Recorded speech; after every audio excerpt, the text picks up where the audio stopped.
back into school and started focusing on or majoring in accounting, Yeah. I had previous years of business experience. Yeah. So going through that college struggle, that college student experience, I found myself back in warehouses doing overnights and things like Right. that. And so like I reflect back from the stuff that I know now to those times I was in there. Like if I would have kept those receipts, I would have had some lawsuits against these companies. Like as an organizer, Yes. what is that like?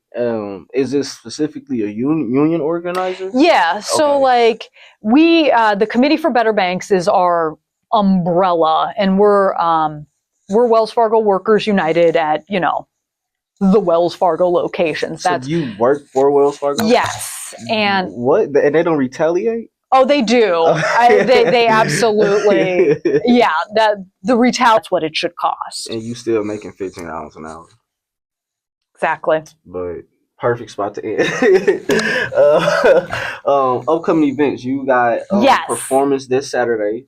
Yes. February 22nd. February 22nd at the Attic. That's Kings Highway in Gravois. Okay. It's a music venue. It has a huge stage. It has karaoke. It has great food. In the summertime, there's fire pits, an outdoor deck. Just a fun place to gather. We're going to be doing the Only Friends comedy and burlesque show. So you'll get some comedy.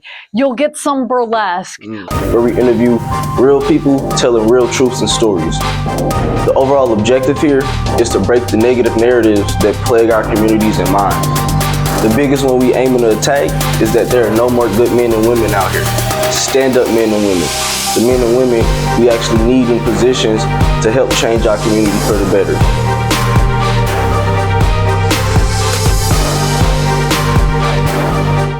Welcome back to another episode of No Flex Podcast. Thank you for joining us again. And thank you, Miss Dixie, for sitting down with us. Of course. Happy to always sit. Sitting is good. My throne. And so if you watched one of the last episodes I did, then you should probably know how we do our intros. Oh, okay. You're going to have to walk me through it. I watched it when it came out, so I'm prepared. Okay. 10-second elevator pitch. Yes, ooh. This is a business podcast. Yes. And so I like to challenge all my guests to at least sharpen up on their elevator pitches or see if they've been sharpening up on their elevator pitches. Elevator pitches are one of the most critical tools to have when you're networking and trying to get business done. It saves you a lot of conversations and a lot of headache. So that's something I really like to focus on, especially when I have a platform like this. So yeah, without saying too much more, that's your camera right there. Hi, I'm Dixie Recht, and for the past decade or so, I've been a model, a mom, an organizer, and a performer, and my aim is to bring your rights to you in a fun, inviting, and educational way. I hope that was 10 seconds. I tried to cut it down. I feel like the real elevator pitch is a lot longer, but and most people do. They at least do like a 20 to 30 seconds. Exactly. I was like counting in my head. This is 10 seconds. Got to cut it down. I said I'll start timing them, but I like to see people that first one. I like to see how it is, just raw and uncut, because to me that's who that person is when the pressure hits. Yep. You know, when they sitting in front of that camera, which is, in my opinion, an investor or a business partner or something, that's when they bring that out. And I like it. Yours hit the 3 points that I break down for elevator pitch. Well, 2 of the 3. Oh, okay. The intro. Yep. The who you are / what you do. Yep. And then the third piece is the call to action on how to connect. That's what I forgot. I was editing that 10 seconds so hard, I was not even telling people how to find me. But I think it's because I usually hand them my fun little business card with the link tree where you can just get all the information. I should have come out and been like, and then this is how we connect. But see, it's different ways. Different ways, because you actually just taught me something. Well, you sharpened me up a little bit more, because you don't necessarily have to say the call to action or the follow up. You can have that business card, and that's another angle to come to have that professional look to it. Right. So boom, that's perfect. There we go. That's perfect. But overall, I think you broke down things that people can really connect with and see how to easily connect and network with you on. Because most people, like especially artists and models, they're doing independent projects. They don't really have the space to connect and do all of that networking that they really need to. So, and I mean, in 70% of jobs, regardless of, I mean, and I'll tell you about this from either the model. It's true. Whether you're talking about modeling, whether you're talking about financial services, stockbroker stuff going on at, Wells Fargo Advisors next door to Harris Stowe, or you're talking about organizing these unions, either internally or externally from a company. 70% of jobs, I believe, are basically gotten through networking. So you can be online as much as you want, and you can, remind people of who you are as much as you want. You still got to somehow network, whether it's digitally, in person, whatever it is. It's who you know and who can vouch for you, right? See, so I don't think you completely disagree with capitalism. No, I just feel like we should be seizing more means of the production. I mean, can you tell I came in my red outfit? Does it scream? A red wave is coming, and not in that weird Donald Trump way. We're not even gonna get into that. No, I know. I'm just messing with you because I remember that one time when you were like, red wave is coming, and I was like, oh my God. Look, that's gonna be a 4-hour podcast right there. Oh, man. So, okay, what would you like to start with? The modeling or we can start with the modeling. Okay, so let's start with the modeling. How did you become Dixie Wrecked. Okay. Dixie Wrecked. Yeah. So when I have my shows and they introduce me, because this is the fun part of the persona. They'll say the MCs usually say something to the effect. What do they always say? I just know they close it out with, "Say it in a rush, and it'll make you blush. It's Dixie Wrecked." And then everyone's like, oh my gosh, if you say it quick together, do you know what that says? Well, speaking of that funny name, I think how it honestly got started was the pandemic. Mm. So prior to the pandemic, performer, I was doing, the normal, the very ballet, this and that, and a little bit of the burlesque to add in the fun, because you can sit here and do jazz and ballet and all of those types of things, but sometimes got to diversify and be fun, because got to keep your skills and got to do new things. And as I was kind of embarking on that journey, of course all good things have to immediately come to the end with the pandemic, and they're like, you are going to be inside. You will either be in a mask at all times or washing your hands at all times. You'll be as far away as 15 feet from people, or as close as 6, I think was what they finally settled on. And so I kind of realized that if I wanted to continue performing, and whether that be in the traditional jazz, ballet, or even the more, Rive Gauche style of burlesque, I was going to have to change stuff up because 100% of venues were closed. So I figured, well, I can dance. If somebody stands over there and I stand over here, that's way more than 6 feet apart, and I can just slowly dance. They can catch an image, and I can still create costumes, and I can still put on all the crazy makeup, because all those ones that are like me screaming with fake teeth and eyes and blood and all that type of stuff, that's me making stuff out here.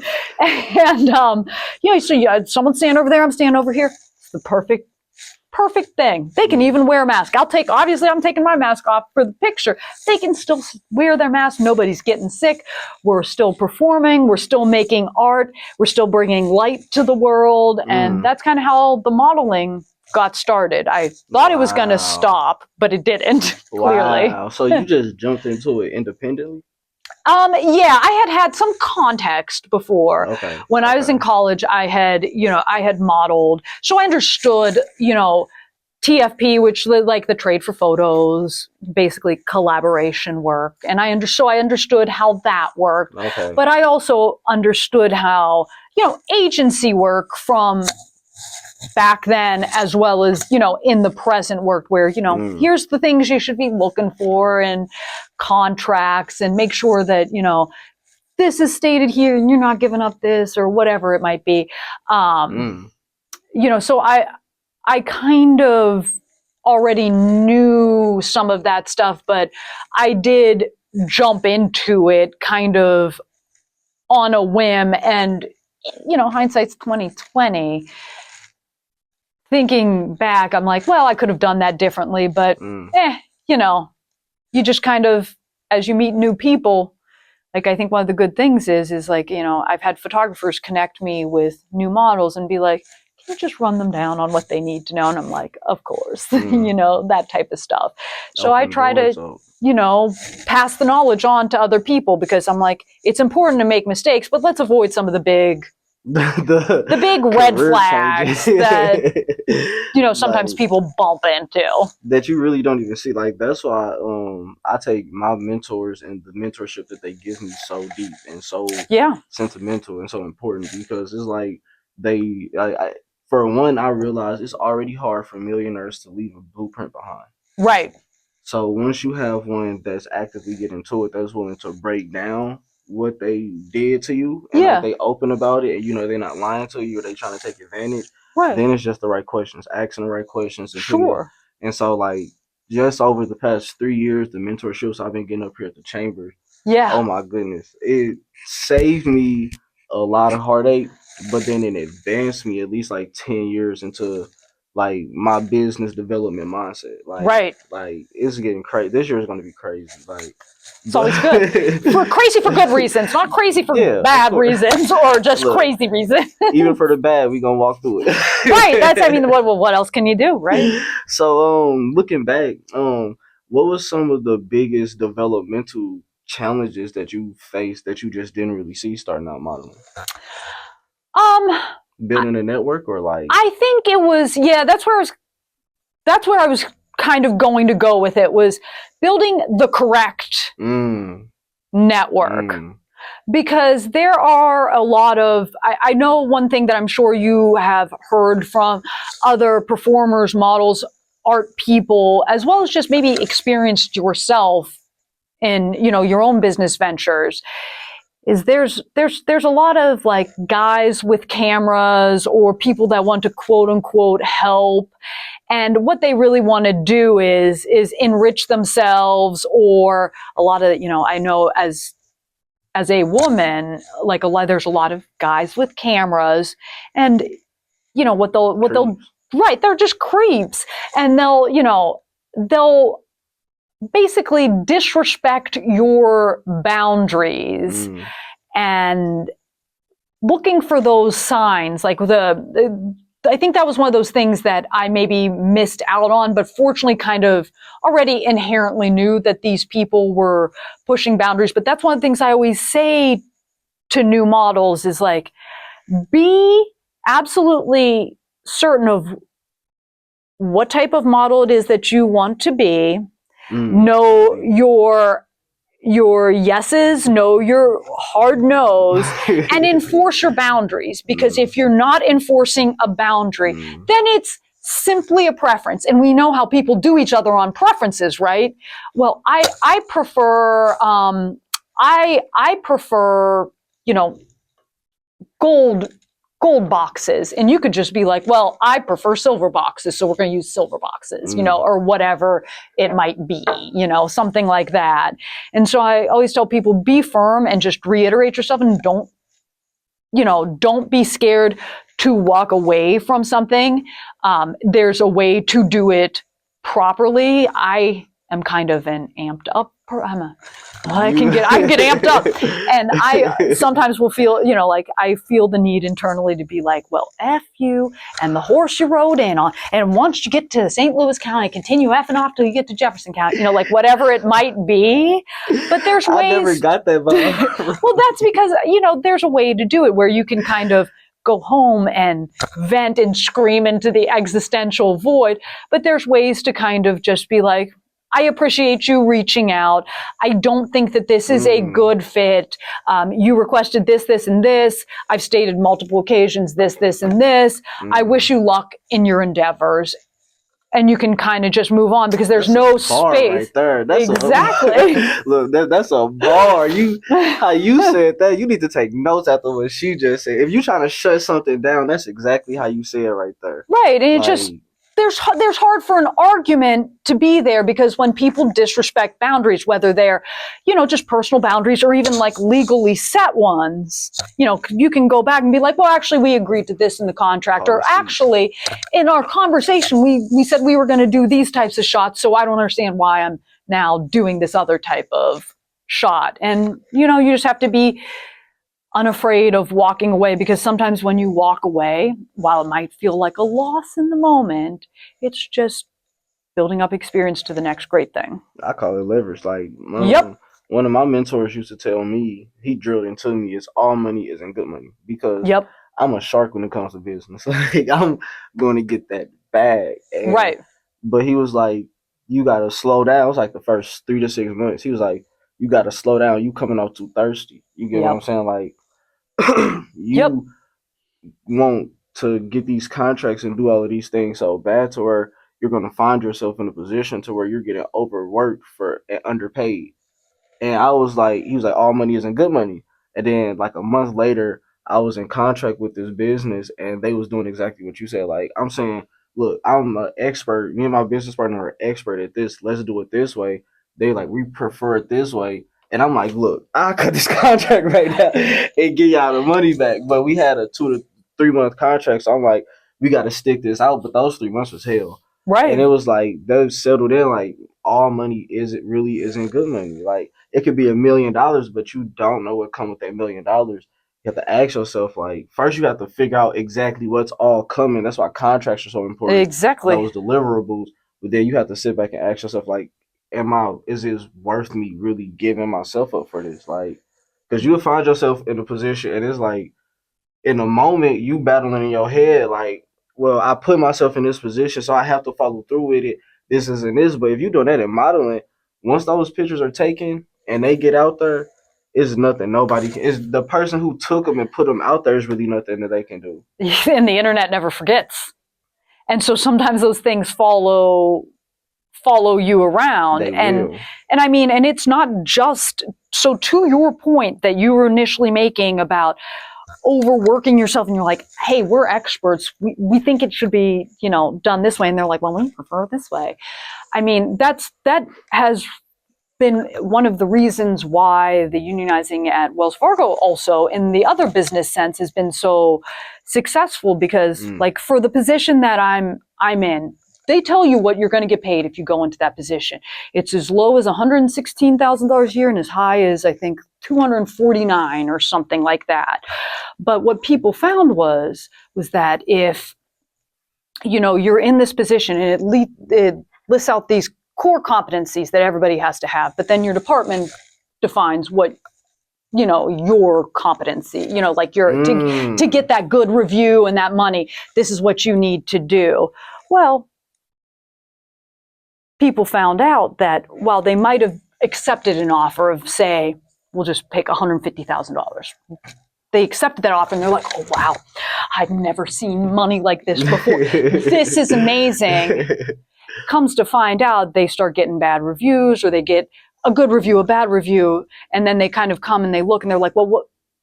You said that I missed one thing here, but this guy screwed up a bunch of times and he got, a good review, and I didn't get a good review. What guidelines are there for good reviews and things like that? And, you have to kind of be aware that it's not just modeling, but just the general business world where people will say one thing and be like, here's the money for this one thing, and then expect something completely after. So you find out that while they may have paid you $100,000 or $150 or whatever, or $10, it doesn't really matter the dollar amount.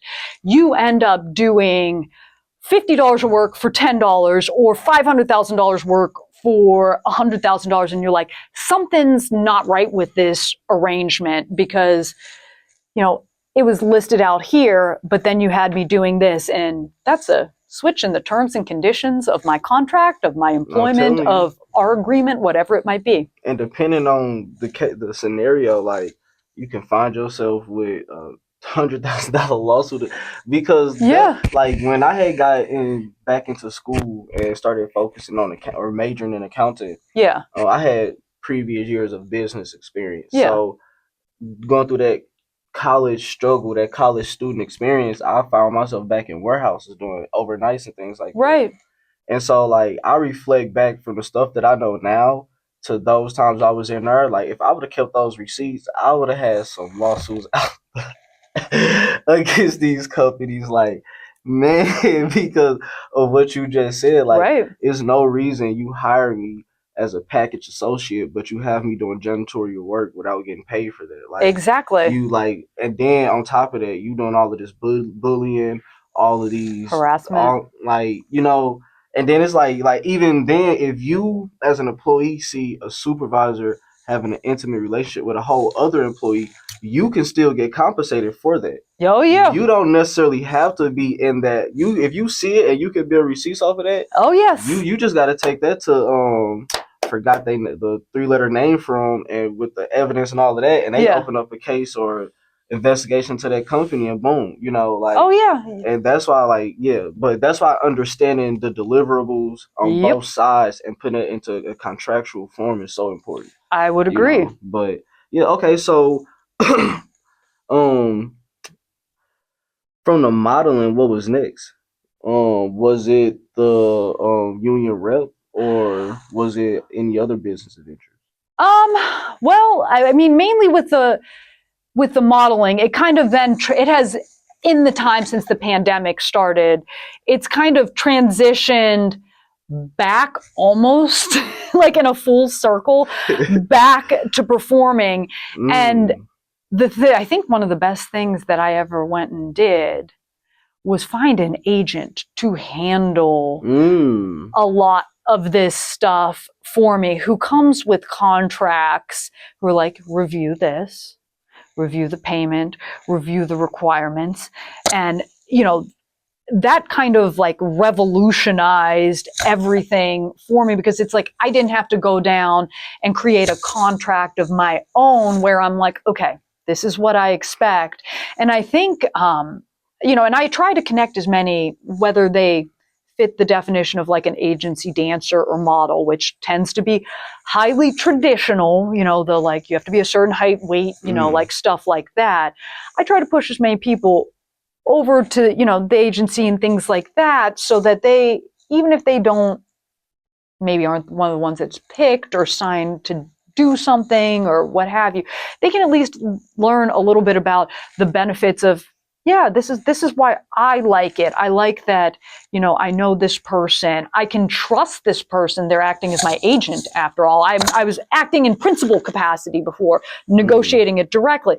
And I like this person. I like their style. They make sure that, you know, everything is very clear cut.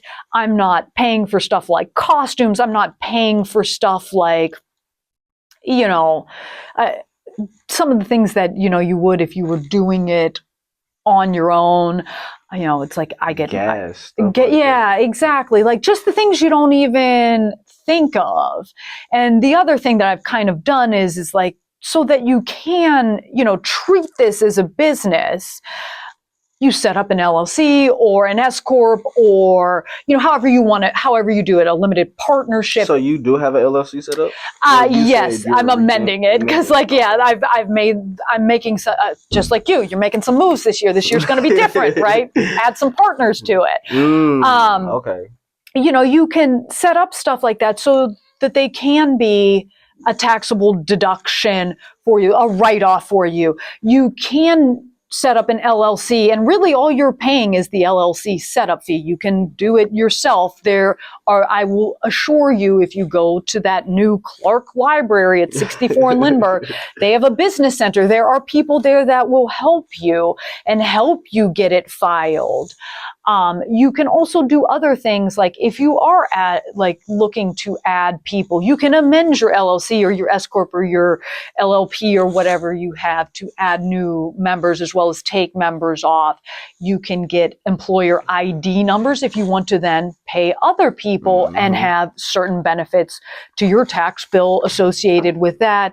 And you can also, and I'm going to get the acronym incorrect, once you have that initial LLC and that EIN for employing people, you can also go into the government contracting system, and I think it's like a UCE or a UGE ID, and get that so you can then engage in government contract work. That's what we help, because we have a lot of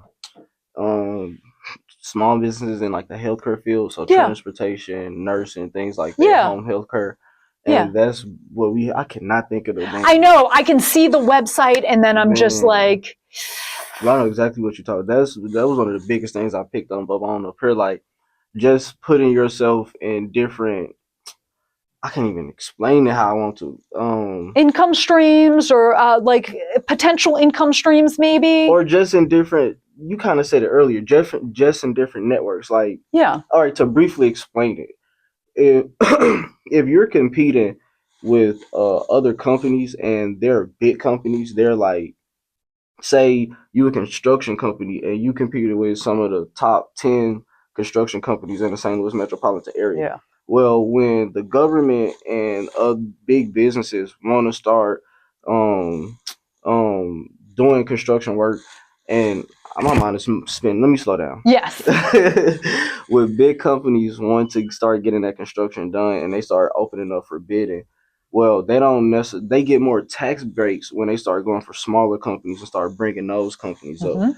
And so it's different sites, it's different certifications you can get to kind of display yourself to those big companies and push you above the companies that's been taking a lot of that business.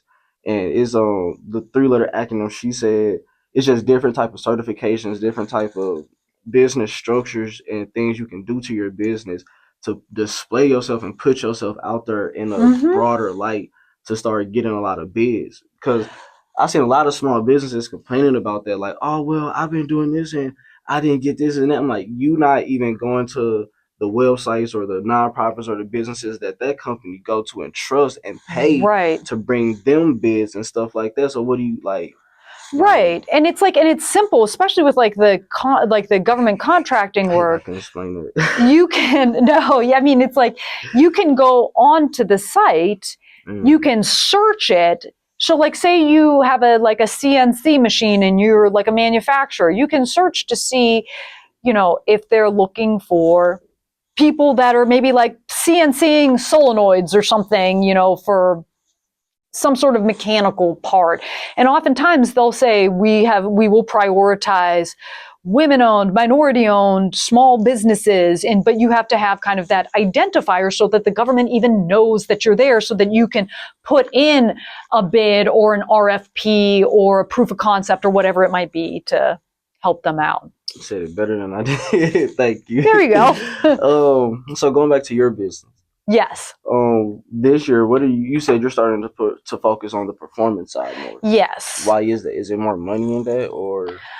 I don't know that there's necessarily more money in it. It's just, I have found that there seems to be like a hunger or a need for performance, and I feel the happiest and the best when I'm performing. Not that I don't like doing the modeling, that's fun and everything, but it's interesting to see how, now that we've kind of like reintegrated, we're back out in society again, how much creativity and performance people are looking for. And if that's what people are looking for, I will give that.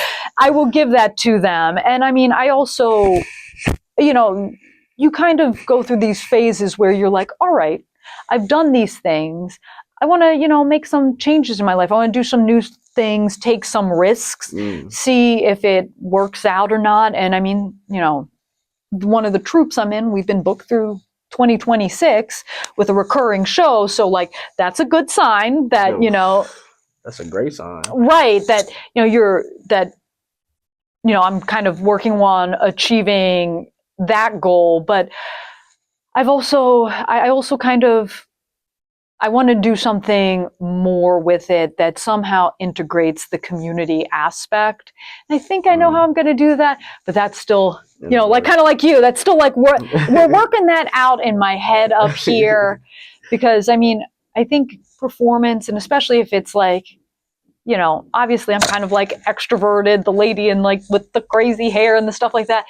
If I can bring happiness and joy and education to people in a way that's like, that was really funny, that lady with that goofy hair. I learned this from her.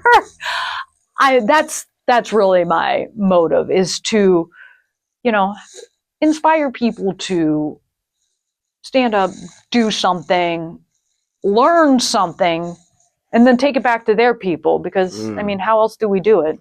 Have you ever heard of a young lady named Cindy Sue from the Loop? I feel like I know that name. I don't know why. She's done stand-up in St. Louis. That could be it. That seems familiar, because the show to which I was referring, that's booked through 2026 at the Attic, it's a comedy and burlesque show. Yes, I know her face. That's actually one of my best friends. That's amazing. I would love to get you to. Oh my gosh. I would love to bridge that, because she literally is like, you said something that she said to me before, and that's what made me even think of her. Yeah, I would love to bring y'all to get absolutely working on some things together, because she has the exact same type of vision. Yeah, and she's extroverted like you. Like, she'll put that costume on and play that character for 4 hours straight. Oh yeah, and don't break it until she get home. I'm with her on that one. I'm like, I know that one. I'm like, we're locked in. We're locked in. We're locked in. I'm definitely gonna make that connection. Hello. Hello. Okay, so do you mind talking? Well, can we get into union work? Of course, because I know that's something you're very passionate about. Very passionate. We briefly talked about it before this. How did? What would you? I'm opening it up for you to talk about it. So, what a thing to talk about. Yeah, because we did talk about kind of like how I got there. I would think that like maybe one of the important things to talk about are, misconceptions that people have out there. And I think the biggest misconception that people have, at least that I encounter on a daily basis, is people who are afraid to talk about things like salary, what they make, what their benefits are, and let's talk about it. Right, let's talk about it, because I think everybody should know, and you guys can go and Google this. Like, I swear, this is real. Section 7A of the National Labor Relations Act of 1935 indeed does say that you are 100% permitted to talk about your wages, benefits, everything else like that with your coworkers. Most companies, in an effort to, especially in states like Missouri, where it's, right to work, at will employment type stuff, companies love to put in policies where it's like, it's our policy not to discuss these. And people get scared because they're like, oh my God, I'm going to get fired for discussing my salary. And I was like, well, if you get fired for discussing your salary, take this to any attorney and they're going to be like, wow, yeah, that's like a federally protected thing. But people, I don't know that people think about like things like, well, my company says I can't do it. Is your company above federal law? Are they like the government above the government? See, I think where a lot of people get tripped up is like they don't prepare for anything like that. No, they don't. Like, I think they see it coming like 2 or 3 months down the line. Yeah. But then they don't know to keep the receipts. to make those Exactly. complaints. Like, it took me a while to catch on. I would sit up and argue with the supervisor rather than, okay, and then go make a complaint just for my receipt purposes, or just send an email or something to another supervisor just for receipt purposes. And then once I do get fired, I have all that evidence to shake to a lawyer and show. Exactly. That's another thing that people tend to not do. And it kind of goes in conjunction with the first thing that I said, because it usually starts with like, I just found out, and it's like typically women, people of color, other, ethnic, religious minorities, things like that. Well, Jessie, I just found out. I'm also Jessie. I'm Jessie as the union organizer, and Dixie is the entertainer. So they'll be like, Jessie, Dixie, whichever one it is. They'll come to me and they'll be like, well, it came up in my review and this and that, and stuff like you're describing. I didn't know that I couldn't, whatever it might be. And to your point, it is very important, as soon as you sense that there's even smoke around, before you sense that there's fire, if there's smoke and you kind of recognize that there's something not quite right at your employer, because you know how that first month to 6 weeks, everything is great. It's wonderful. You love this job. And then it turns into the same shit, different day type stuff. So like, that's usually the point where I'm kind of like, you don't want to be negative about your employer, but let's be honest about how capitalism and just work works in general. You are there to be paid in exchange for the labor that you give them. Profit is that surplus value that you should have a piece of. And that's why you need to unionize. But before that point, if they suddenly, like, your job duties suddenly change, you're a package handler. Well, why are you doing janitorial work? And maybe it started at week number 7 is like, you're a package handler, but you know what? Bob was a little bit late. Can you go sweep over there? And it kind of creeps into new responsibilities. Start documenting that the first time it happens.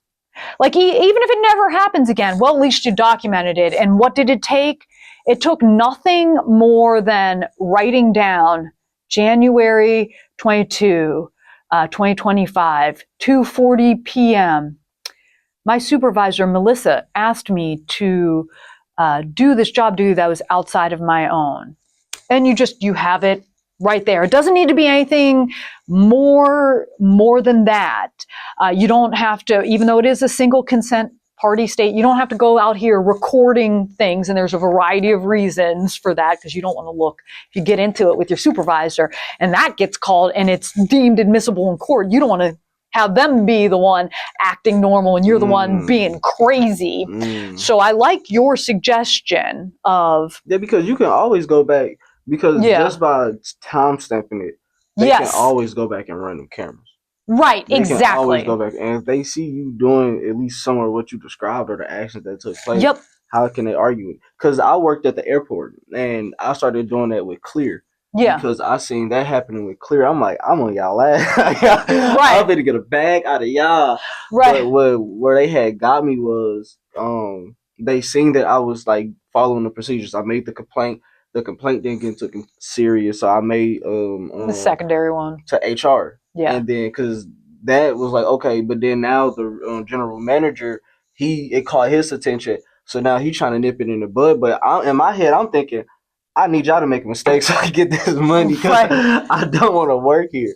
But where they had got me was, they was like, it's in our policy and the federal regulations here that you can't record somebody's badge. Yeah. Or you can't record an employee actively doing their job on the airport ground. So I was like, okay, it got me, because they was like, well, if you just stop what you doing, then we'll let this slide and we won't They didn't even give me a write-up for doing that. Right. You get what I'm saying? So I was like, okay, I see how they playing. Right. Yeah, because it's leverage, right? It's leverage. And that's kind of the thing. I like your idea of, if a manager, because this is something where, a lot of people, I get a lot of recorded phone calls with people and they're like, I'm right, aren't I? And I'm like, yes, but go and do this. I understand you have this recording. That's fine. keep that in your back pocket. Just send an email to your supervisor that you just got into this argument with, stating, hey, thank you. Hey, so-and-so. Thank you for meeting me with this afternoon to discuss insert concern here. To summarize, we discussed the following: boom, boom, boom, boom, boom.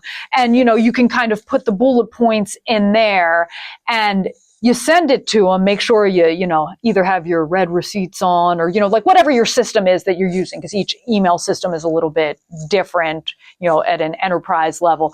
CC yourself, whoever, but, then you have that there, and it's a screenshot of basically what you discussed and what the outcome was, if there was any. And you can even ask them if there was no outcome, like, I would like to discuss, potential outcomes, further, and then just keep documenting from there, so that you have something in the case that, you're on federal grounds where there is a federal regulation that prohibits you from recording something like that. And attorneys will tell you that you don't need the recording necessarily, because if, in certain, what happens if you're talking across state lines and they're not a single consent party state and things like that? Yeah. So as an organizer, yes, what is that like? Is this specifically a union organizer? Yeah. So like we, the Committee for Better Banks is our umbrella, and we're Wells Fargo Workers United at, the Wells Fargo locations. So you work for Wells Fargo? Yes. And what? And they don't retaliate? Oh, they do. They absolutely. Yeah. The retaliation. In fact, the retaliation has come in the form of a layoff, but they're paying me severance to, keep on, take my bags and take my bags and leave. But that's okay. Wells Fargo has also had some issues laying off a whole bunch of organizers all at once. So of course we're taking that up with our legal powers that there's federal laws that say you can't really do that. But regardless, as an organizer, because I'm still doing that, that I would say the best way to describe that job is meeting people where they're at. And by that, I mean, you want to help these people. You know that the company is doing something wrong to them. But oftentimes, if the company has been doing something wrong to them for a long time, and it's just become an accepted thing, because it's not just you they're doing it to, they're doing it to everybody else. It's almost like people have Stockholm syndrome. So being an organizer is definitely the hardest job that I've had to do, but also the most satisfying, because it's almost like being, in a weird way, like a salesperson. You're advocating for your business. You're like, okay, you're advocating for this person's rights, but even though you might be telling them, they might be agreeing, they're like, I'm scared and I don't know. And you're like, okay, you're going to come to it in your own time. And you just keep talking to them, and you keep, checking in on them, making sure that, they're okay, and, addressing any new issues that come up, and sharing the wins with them, inviting them to things. Again, it's almost like, it's like anything else. It's like networking, but you're almost networking for your own rights, because it's crazy how, or it's wild how we have all of these rights, but oftentimes if you don't invoke them and use them yourselves, they just get like forgotten about or plowed over. So I meet people where they are. If they're scared in the month of January, okay, well, let's get through performance reviews and we'll meet back up. Oftentimes they're not scared after that. They're like, that, and like kind of like the stuff I was saying earlier about kind of knowing what to expect next, speaking from experience to people and being like, yeah, I understand. You got to do what you got to do because you have to put food on the table, but just watch out this for this during your performance review. And then they come back after their performance review and they're like, where do I sign up for this? Because exactly what you said happened. And I'm like, all right, so here, let's go from here. And I can see you starting to change. Look, you starting to. Well, like, after doing that for, for 5 years now, and that kind of now being, with the layoff and everything, kind of, even though it's like recent, it's like that kind of being the primary thing that I do now.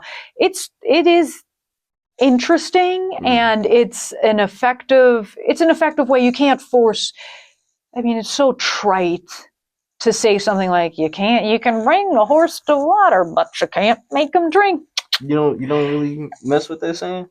Well, no, I think it's trite to say it, but it's true. Okay. So I'll bring the horse to water, but I keep coming back and checking up on the horse. I don't just let the horse. I'm not because you like, but you have that nurturing part to you. You know what I'm saying? As a man, I'm trying to go get more horses. I know you're trying to build a village around this pond. Exactly. So you secure. So if one horse tripping, do what you want to do, but you gotta. No. But I do that too. I get what you said in that sense. Yeah. Because when you have, say, maybe, what do you call a baby horse? It's either a colt or a foal. If you have a foal, a foal or foal, I don't know how you say it. If you have a baby horse that really haven't matured, like most W-2 employees are when it comes to standing up for rights, right? You really fall into a program type of mind if you just work a job.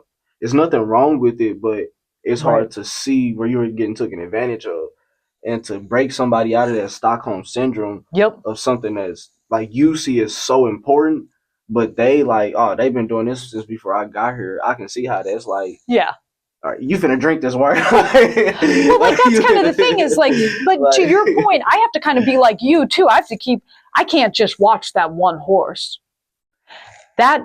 There have been some activists that are great, like that guy that converted all of those like KKK members to anti-racism. He did it one person by one person. It's like one of the most fascinating stories that I've ever heard. But at the same time, that might work with like people that that are like in those individual situations. I'll bring that horse to the water and be like, I know you're not going to drink it yet, but I'm going to be back. I'll be back in a few days to check on you after that performance review. I bet you're going to be ready to drink. But at the same time, I'm also bringing this horse over and this horse over.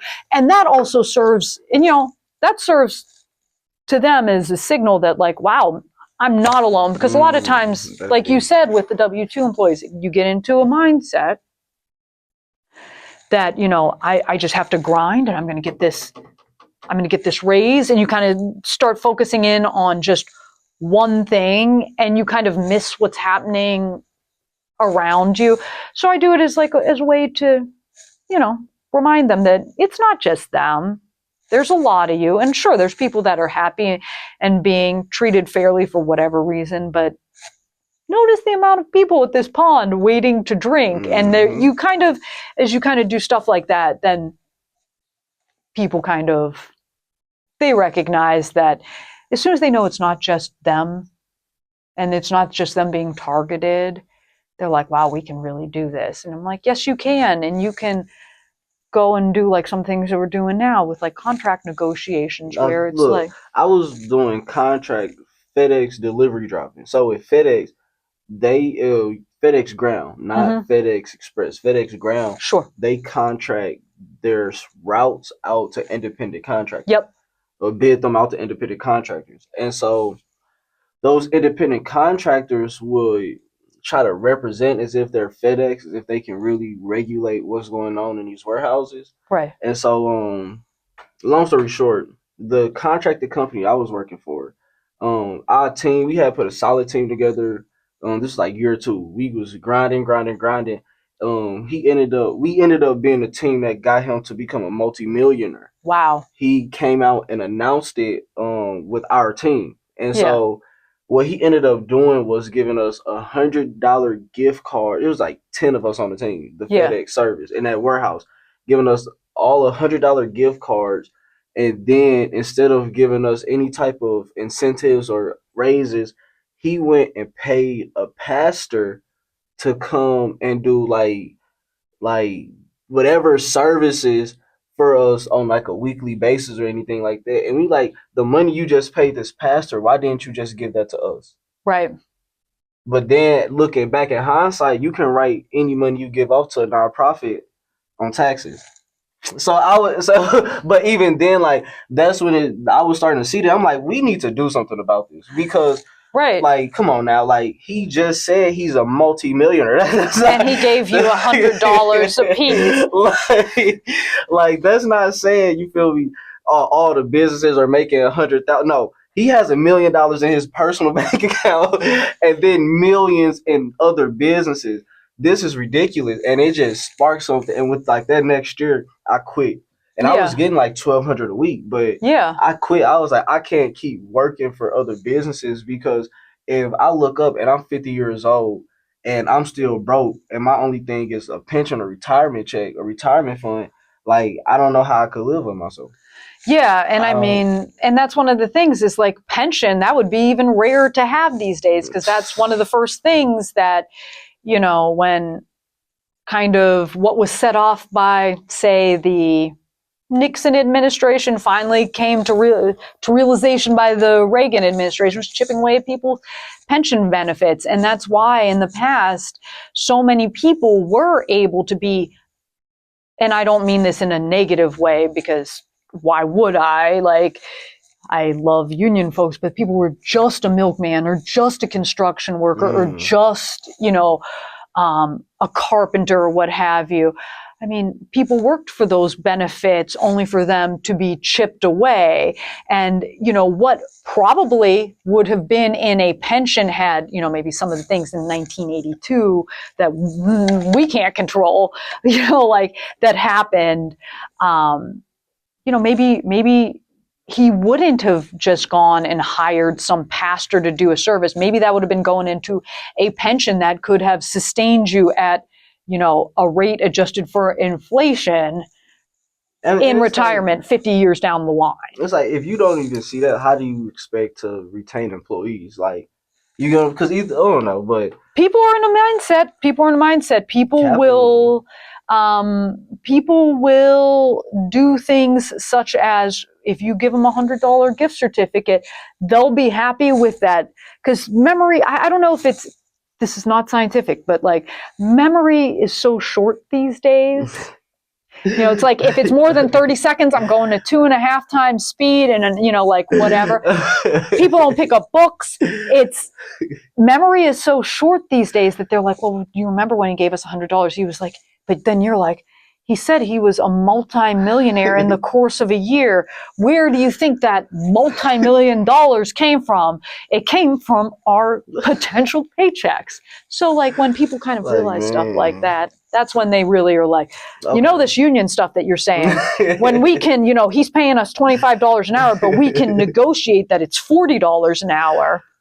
We all gonna eat, like, but right, and everybody's getting the same. Then we all know it's not just his buddy Paul that he grew up with getting, you know, the good money, and the rest of us getting $15 an hour or whatever, you know. Man, but thank you for this amazing conversation. Of course. Is there any? I feel like we could talk for hours more. Oh, you know, I'll come back and be a co-host with you someday. Okay, perfect. Because I do have a 2:30 in. Yes.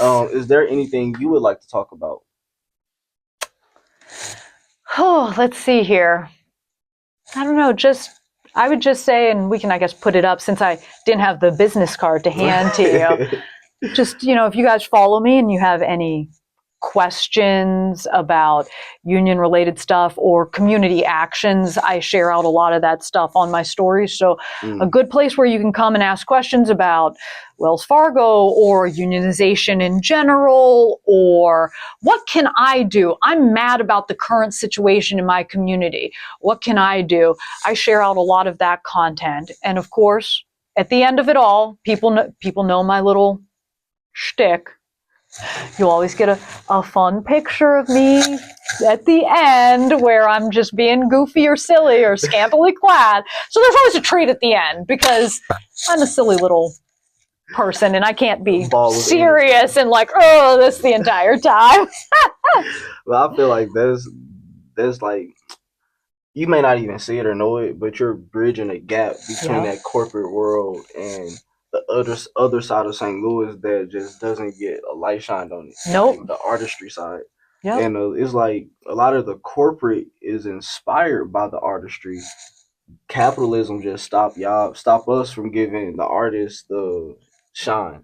Yep. But there's things we can do. It is. There's so many things we can do, and that's on my agenda this year. And even on my end, like, because I'm coming from the complete business side, I'm starting, as I'm developing and I'm starting to become solid here in the city, I'm starting to keep businesses on, keeping them up to their words and up to standards. Because that's exactly right. Honestly speaking, I think black business here in St. Louis is horrible. I think since the DEI program started rolling out in 2015 and all this federal grant money started hitting this city, the black business here just went down. Everybody looking for a handout, or they just want to feed into that crabs in a bucket mentality and just see who can outcompete each other at events. Yep. I see the crabs in the bucket is the thing that I feel that I see, whether it's black business, white business, Hispanic, Jewish, whatever. Like I'm just naming off the things that I business period. Business period. I see a lot of the crabs in the barrel, and I'm like, everybody, instead of fighting each other, you realize you could be uplifting each other, and the amount of time we all waste fighting each other could be put to better use. But not on a more serious note, the amount of time that you're spending fighting each other, we're allowing other businesses from out of this state come and just swoop. The real estate here in St. Louis is going to be horrible for the next 10 years. I may be longer, but I know for a fact it's going to be horrible for the next 10 years. Yeah, it's like there's lack of regulation, there's lack of control, and people don't see it happening right in front of them. And then you don't appreciate what you have until it's gone. So that's why I always, people may disagree with my methods, but that's why I try to educate people about this, because I'm like, recognize what it is before it happens. So suddenly you're not living in, say, like 3 blocks from here paying $6,000 a month in rent to Graystar because some algorithm said that that's what it should cost. And you still making $15 an hour. Exactly. But perfect spot to end. Upcoming events. You got a performance this Saturday.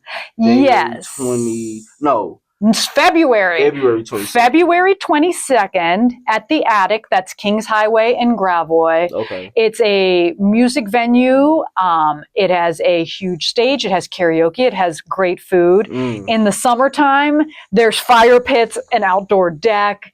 Just a fun place to gather. We're going to be doing the Only Friends comedy and burlesque show. So you'll get some comedy. You'll get some burlesque. You'll definitely have a fun time. I don't know what I'm going to do during this show, but I think there's going to be an impromptu, potentially, group number with me and one of the MCs.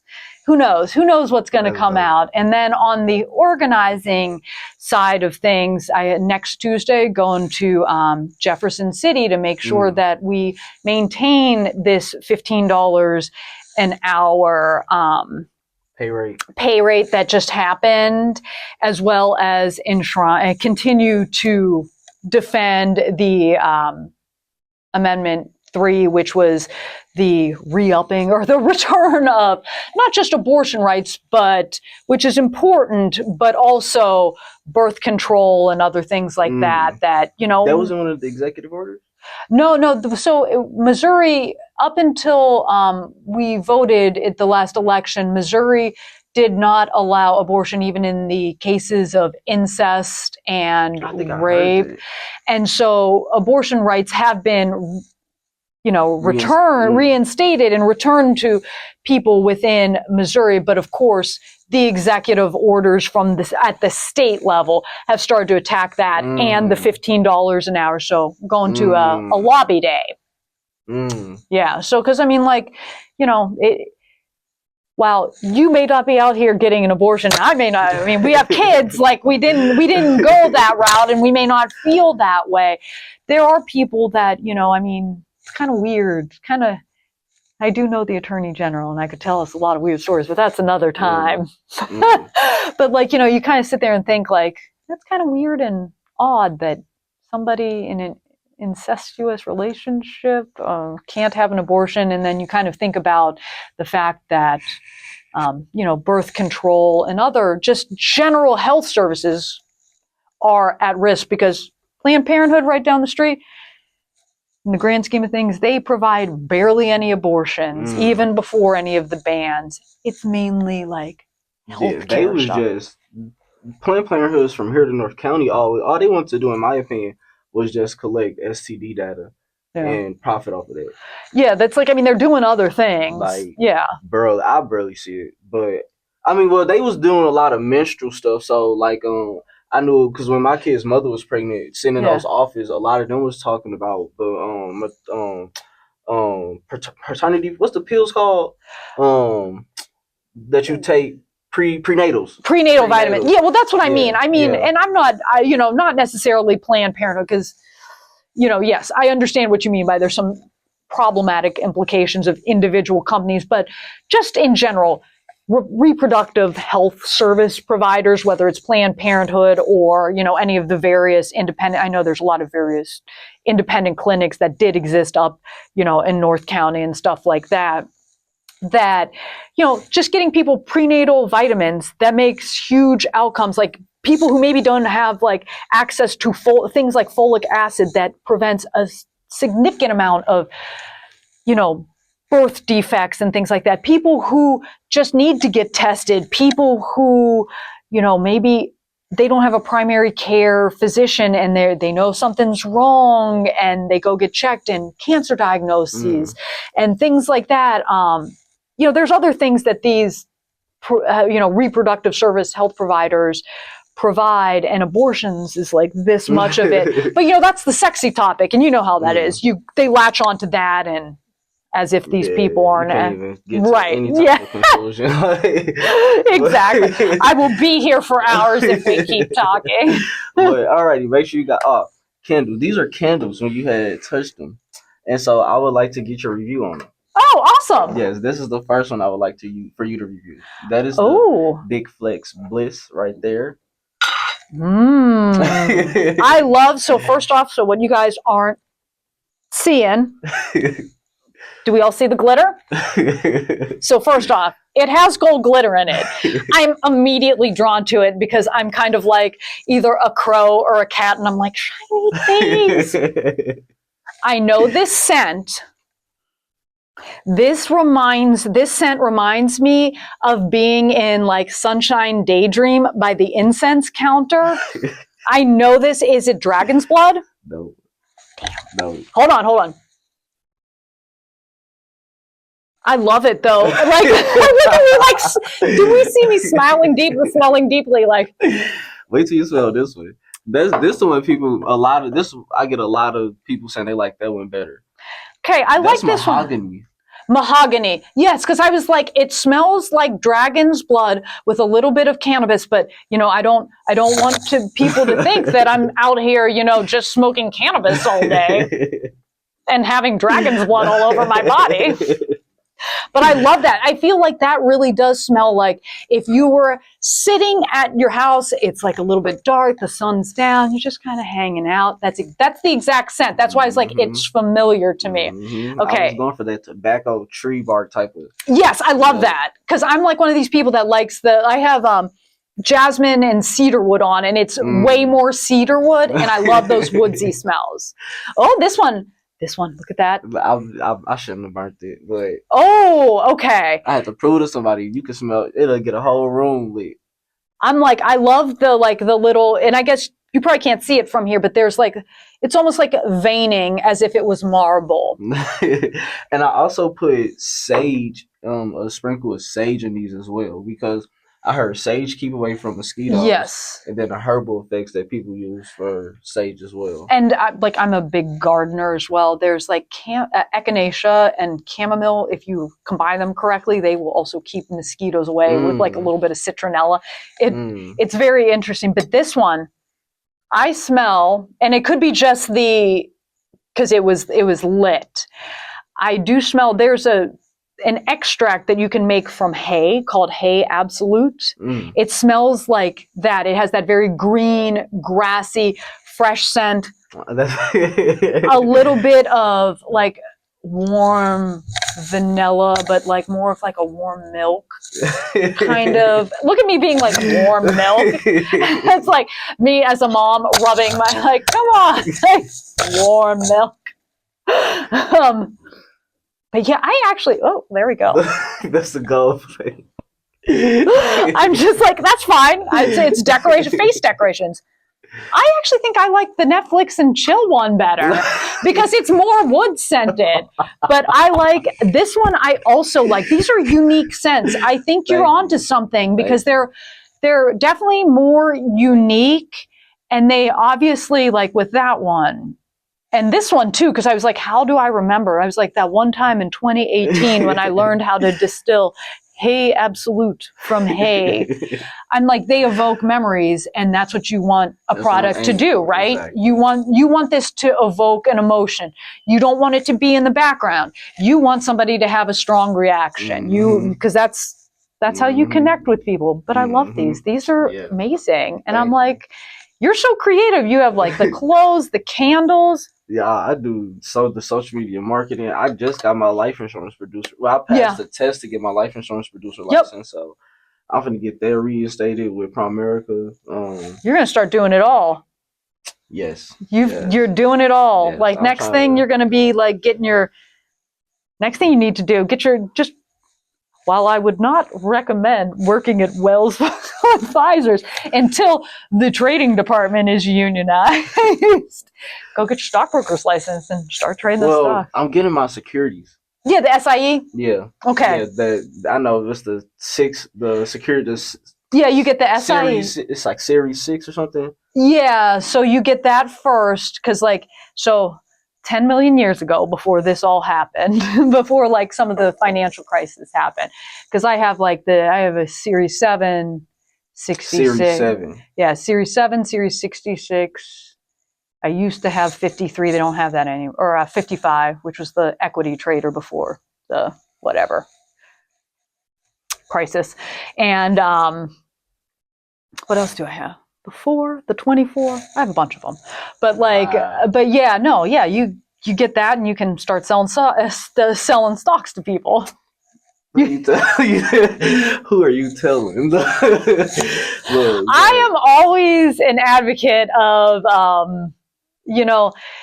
it is a industry that can enrich you, but you can also get caught up. Still, you can get caught up. That is how. I mean, I've been doing this since 2001, so you can get caught up, but and I know that oftentimes one thing I'll say is people will say to me well, you don't understand. I'm like, I got here because of all of these things. I do understand business, and this is why I now fight for people's rights, because the nature of the game has changed a bit, and it can be fulfilling on many levels. I do love finance and everything else like that, but you just have to watch out. But you seem to know all the signs, so I'm working on it. I'm learning. You definitely. We're all learning, right? Thank you for sitting down with us. Of course. Thank you. That's a cut. That's a wrap. We out of here.